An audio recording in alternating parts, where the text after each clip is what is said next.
Chapter number 11 talent pipeline the cricket academy business. ஐபிஎல்ங்கிறது அந்த கிரவுண்டோட முடிகிறது கிடையாது. இந்தியாவில் மூளை முடுக்கெல்லாம் இருக்கிற கிரிக்கெட் அகாடமியை ப்ராஃபிட்டபிள் பிசினஸா மாத்துறதுக்கு ஐபிஎல் ஹெல்ப் பண்ணுது. ஸ்கவுட்டிங் த இன்ஃப்ராஸ்ட்ரக்சர், வைரங்களை தேடுது. ஐபிஎல் டீம் 2 மாசம் ஆக்டிவா விளையாடுது. மீதி இருக்கிற 10 மாசம் top players, skilled players identify பண்ணுது. அதுக்கு 5 to 10 crores ஸ்பெண்ட் பண்ணுது, இன்வெஸ்ட்மெண்ட் பண்ணுது. அந்த ஏரியால இருக்கிற கிரிக்கெட் அகாடமிக்கு போய் டாப் டேலண்ட்ஸை ஐடென்டிஃபை பண்றாங்க.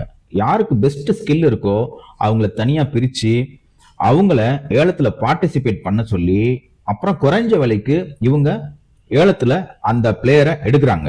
அப்படி ஒரு பிளேயரா வந்தவர் தான் ஹார்திக் பாண்டியா. தம் பையன் எப்படியாவது ஐபிஎல் விளாண்ட மாட்டானா அப்படிங்கிற ஒரு ட்ரீம்ல, ஒரு பெரிய நம்பிக்கையில அவங்க ஊர்ல இல்லைன்னா பக்கத்துல இருக்கிற கிரிக்கெட் அகாடமில சேர்க்கிறாங்க. அகாடமி ஒரு மாசத்துக்கு 2000 இருந்து 10,000 வரைக்கும் சார்ஜ் பண்றாங்க. இந்த கோச்சிங் இண்டஸ்ட்ரி இன்னைக்கு 5000 கோடி பிசினஸா வளர்ந்து நிக்குது.